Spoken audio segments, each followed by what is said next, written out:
had a great breakfast. What's your breakfast? Dinner, breakfast. Yeah, fruit, oatmeal, eggs, and sausage every day. Oh, wow. Well balanced. Jay, everybody's going to want to know what's different when SEC play starts. So go ahead and tell me everything that's different when SEC plays. Yeah, it's a great league, as everybody knows. I think I was looking on Warren Nolan last night, and the non-conference winning percentage is like 82%. Like that's the highest I've ever seen, of anybody anywhere. And you might want to do your own research in case I'm off by a percentage point. But yeah, I just think the quality of the teams, the quality of the coaches, the quality of the players, the quality of the environments is the top of college baseball, and by a significant margin. I think this is a year where 11 or 12 teams should be NCAA tournament teams, and I don't even know who those 11 or 12 are. So it's exciting, and I'm sure and know our players are looking forward to it. So it's time to go. This isn't a sport where they're going to run a scheme or play that's that you have to counter kind of thing, but it certainly does, I guess, magnify everything when the talent levels Yeah. are this close. Yeah, you're not going to be playing as many 10-run games, and again, like, it's credit to our team for doing what they've done. I mean, game's hard, and it's good the last couple games that we played that there was at least points in the game where, we had to work to kind of get going, and because we haven't had a ton of reps in close games. I think I love the talent on our team. I think we match up great. I think that they've shown a strong mindset in a different way than maybe you would think. And I think if they just continue to be themselves and execute the fundamentals, how we're executing them in terms of quality at bats, playing great defense, strike zone pressure from the mound, like all those skills are transferable. And I've talked about to where we're going. And I've talked about that. Now, your opponent will make it more difficult, but that's what makes it awesome to play in these games. I think there'll be 15 major league pitchers, in this grouping that we see. So our hitters want to be major league players. This is how you test how good you are, and that's exciting. You guys have almost had a perfect start, but is there anything you want to see sort of improved on or built upon heading into the SEC play? Yeah, I think we just need to continue to improve as a whole, and I think probably the next phase is you get tested in different ways, and playing on the road. I mean, that game at Texas was really critical and done by design, to get in an environment that's going to be similar to the ones that we're going to play in, and that worked out beautifully. It's a close game. It's on the road. It's a hostile environment. So I think that's something we'll be able to draw from. But maintaining poise, maintaining focus, when it's not 10-0 in the fifth, and not getting distracted by a number of different things: travel, road environments, where you're at on as a role on the team on a certain time, staying together, failure. It's hard to be perfect in this game, and you're not going to be. Baseball is not designed that way, so really just not getting distracted and focusing on the task at hand, and doing that as they're challenged more. That's probably the next step. Garrett, another strong outing last night. How much has he proven in terms of somebody you can rely on in SEC? Oh, big time. Yeah, I think if you look back last night, Lamar was the previous game that he pitched before that. I feel like maybe there was one more in there somewhere, and then definitely Sam Houston State. We brought him in with runners on second and third each time, and a couple of those may have even been bases loaded, and executed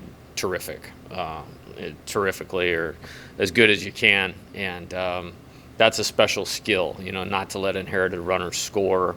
And he's talented, and he's always been talented, but his progression, mentally and maturing wise, is letting that talent come out. And so I trust him completely. Another reliever that's been pretty reliable is Nate Ackenhausen. Mm-hmm. What has he brought to this team, and what makes him so effective on the mound? Yeah, he's got the right mind. He's tough. He's competitive. He's confident. He believes in himself. He executes, 3 or 4 pitches for strikes, and he looks the same every time he steps on the mound. And there's an aggressive nature to how he attacks the strike zone and attacks hitters that you have to have. I mean, you just to win at the top, you can't tiptoe into anything. And again, just like Garrett, I trust Nate completely. How's Gavin Guidry sort of gotten more comfortable with, doing the split duty between hitting and pitching? Yeah, we actually had a meeting yesterday to outline it in further detail. The two-way player thing you have to manage, and so what we have is a schedule mapped out with his days. Now based on his class schedule, we'll get his pitching stuff done first. On the days he's out early, and pre-throwing, throwing, post-throw, training room, all that stuff, and then kind of clear the deck and then be a position player. And then on the days that it's lighter throwing, that's the day we can get the offensive work in that we need to. And hasn't had a ton of at-bats, but I actually think the last couple weeks he's improved a lot, and would like to get him some more at-bats. But I think the immediate impact of what he can do on the mound is going to really help us. I think he's different than the rest of the staff, and that's a good thing. And so we'll just have to watch that closely. We minimize his throws across the infield or in infield, and just have to be well thought out, with all of that. How important was it to get Alex a start at catcher, and then I guess kind of following up on that, is everything all right with Brady? Yeah, for sure. I think 2 things. Alex has played well, so he deserves to play. So, that's just the way that it is. And there's a lot of guys that fit into that category. I think the other thing you have to pay attention to is when you're pitching at the level that we are pitching at, the catcher is a really important part of that, and both of them have done A-plus job. And then the other part is, this is a taxing schedule. We played 9 games in 12 days, and, we were resting Brady by them kind of splitting games. And then I felt like it was a good time to, get him to get a reset of, 4 days off, basically, of intense work. And, because he's a really good offensive player. And we're going to need him to continue to take quality at bats. And so when your body feels good, it helps your mind. And then when your mind's right, you see the ball better, and you can be in the right frame of mind. And, I've had really good offensive catchers my entire career. And I've learned, you have to manage their workload if you want them to continue to be good offensive catchers for the duration of the season. We have the luxury of being able to do that. Do any of you pitchers like a specific guy? I think they're comfortable with both of them. Yeah, I think I have not heard one thing of hey, I want this guy catching, man. I don't think that's the nature of our team anyways. I think there's trust between coaches to players and players to coaches that we're going to do the right thing on that day to help us win. Last night was an example. Before the game, it was hey, we're going to start the game this way. Then there could be some pinch hitters and mixing and matching. And, you just see the whole room going got it, So that's been good so far. Do you like the amount of work that your relief pitchers have gotten in so far? Yes and no. That's the one downside of a lot of the games only being 7 innings. I'm very appreciative to Blake last night for wanting to play 9. And I don't even approach that with the opposing coach because I think it would be disrespectful on my part. So I just go with whatever they say. I kind of keep coming back to these 2 guys, but Griffin Herring's going to be a weekend starter here at some point, whether it's this year, next year, and the year after that. No question about it in my mind. And we've kind of gotten pinched on some opportunities there. Micah Bucknam, I think, has made a massive jump and has pitched great every time he's been out there. Will Helmers, only has 2 appearances. Bryce Collins, we want to get going, so that's kind of unfortunate, but there's nothing we can do about it. I do know that in spite of, some of these games being shortened, we're doing a good job of adjusting their routines and what we need to do. That's constantly on our minds. And immediately when the game ended on Sunday, Like, it was like 4-1, and then it was a 10-run rule on Sunday. I mean, it was like, hey, guys, come here. And Wes and I were just like, boom, boom, boom, this is what we're doing. And it was an order. And they're all doing fine. I just, it's one of those years, and you don't always have these where, man, it would be great to play 162 games and get everybody out there. I guess in the same breath, is that kind of a good thing? Absolutely, too? 100%.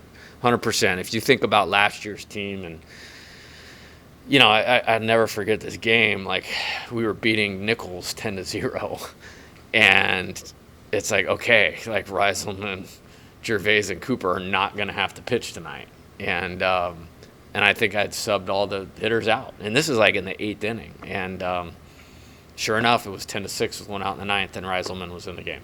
What's And- the biggest okay. difference about this year's team compared to last year's team around this time? I haven't given that much thought, to be honest with you. It's like, I'm proud of what those guys did last year. They competed, had a great SEC, did a great job in the SEC. So the only difference is, we don't know where this team's headed with that. But I think we're certainly better on a mound. That's irrefutable. And we're certainly better defensively. That's irrefutable. And so I think we're just in a better place in those spots. How do you think Ethan fared in his first start? He did fine. I thought he was a little like, I looked up there, and you have to play your way through these things. Like, I thought he approached the first at bat a little different than the previous 10, and that's just growing. I mean, every single one of those guys that have gone out there for the first time has had a moment like that. But then the second at bat, I mean, he hit a ball hard. Like, I mean, it's probably into the gap, into the wall on every other day we've had here, but it was cold and the wind was blowing in a little bit that way last night. He's going to be great. I mean, I couldn't, just like I was mentioning with Griffin and Mike, I couldn't be higher on him and where he's headed, and he'll continue to get more opportunities. Is he still doing some work at catcher, or are you trying to mix him in the outfield? Yeah, he's doing some. He's such a good athlete. I think what we need him to do is to be versatile. I think I see an outfield future because he runs well, covers a lot of ground with those strides. All the parks are really small in the SEC, so it's not that hard to play in the outfield, in my opinion, in this league. He can play first, and then behind the plate, he just needs to be serviceable. And the catching time that he had leading into the season, he was fine. I think those first two guys are really, really good defensively. So it's hard to get anybody else back there.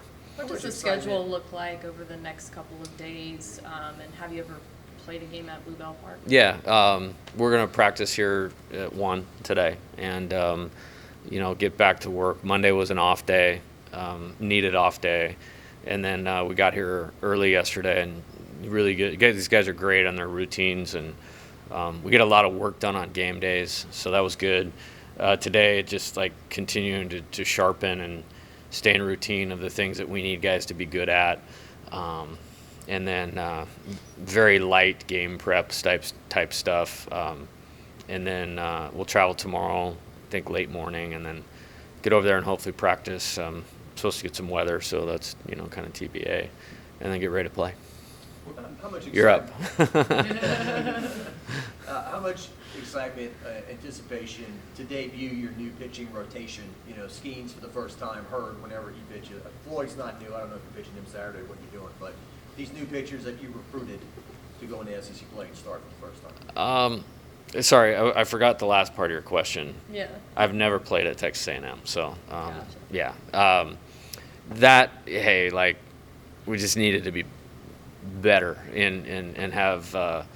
I'll tell you, it was just, I'm so proud of the team last year and Mikhail Hilliard, and looking at it, I just think now you're looking at, hey, I feel like we match up. I feel like you're not going into it going like, man, some things really have to go right, or we need Dylan to hit a homer, or Jacob Berry to hit a homer, or the pitcher to be off a little bit for us to be where we want to be, so the bullpen can now go. I feel like I feel good about that starting pitching thing. I feel really good about it, and feel great about the bullpen, and excited to see them keep developing and kind of take this next step in the schedule.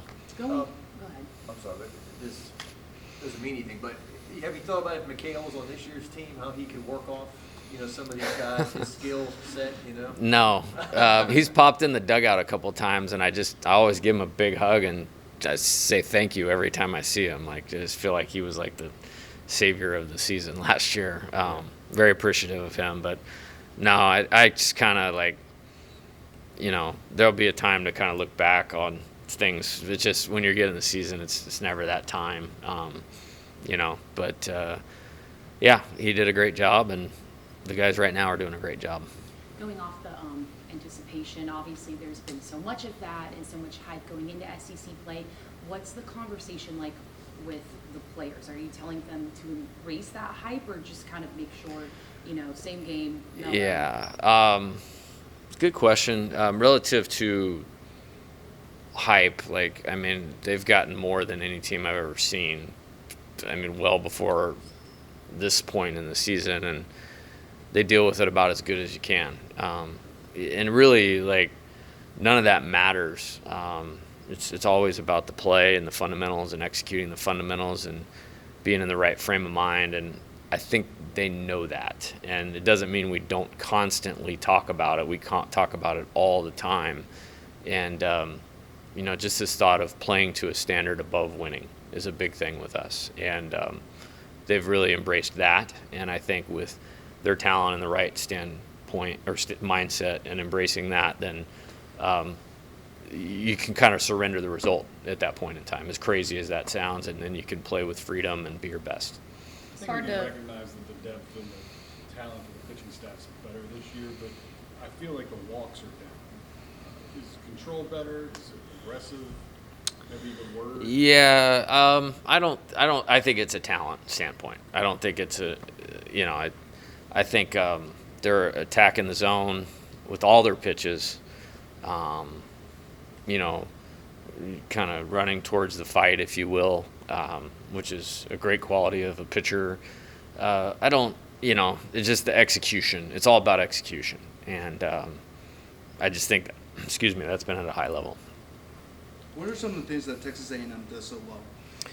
Yeah, really experienced team. When you look at them on paper, it's definite national title contender, a team that was in Omaha that basically has most of the key people back and all over the preseason all-conference team, and rightfully so, on both sides, on both sides of the ball. So just talented team, playing really well right now. So be a really good challenge.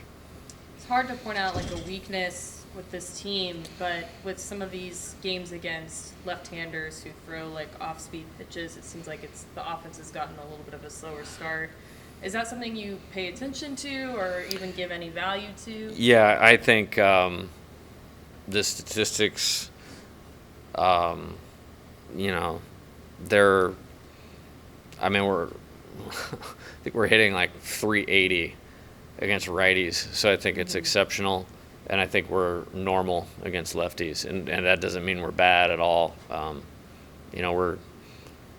We're fine. I just think it's the same thing, and I've said this before. It's okay, one time through the lineup, hitting's hard, and I think I'm proud of our players from a standpoint of they continue to do the things they need to do to excel at a high level. And we're undefeated against left-handed pitching. And so, and when you only give up very few runs, you don't have to be perfect. And we got good players, and they can make adjustments. I think Paxton, I just saw him walk in here. The most important at bat of the game was him walking in his third at bat, because the guy's been unbelievable for 2.5 weeks, and really got into a good competitive battle in that third at bat, and then found a way to walk, and then Dylan gets a 2-strike hit, then it sets the table. And there might not be runs on the board, but the guy was at 100 pitches in the fourth inning. That's a credit to our hitters. So I don't subscribe to one way or another. Our guys know their job when they go up there and have belief that we're going to get there. Sometimes it's been in the first inning. Lamar started a really good left-handed starter, and it was 6 runs on a board in 2 innings. So I don't see it necessarily that way. Talk time for one more? You talk about Paxton Kling, and I think he was leading off in the first game of the season too. How have you seen him improve, and what made you trust him with that spot? Yeah, he's super talented. Like, arguably one of the most physically gifted players, not only in the program, but that I've ever had. That's just part of the story, though. I think the mental toughness he's beyond his years in that.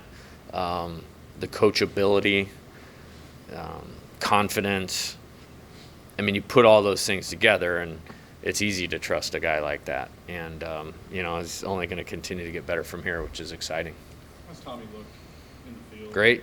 Yeah, great. We probably held him off for a couple games, extra, just to be smart about it. But really comfortable with him out there. We left him in last night to continue to get some more reps. And slid him over to first just because there's a small scenario where that could happen that we kind of outlined. So I didn't want to do it cold turkey, so it was good he got an inning over there. Yeah, very pleased. The defensive effort by the team has been great, and, we feel like he's part of our best defensive lineup. Thanks, Jay. All right, thank you guys. Thanks, Coach. What time you gotta leave tomorrow? 10:30, I think.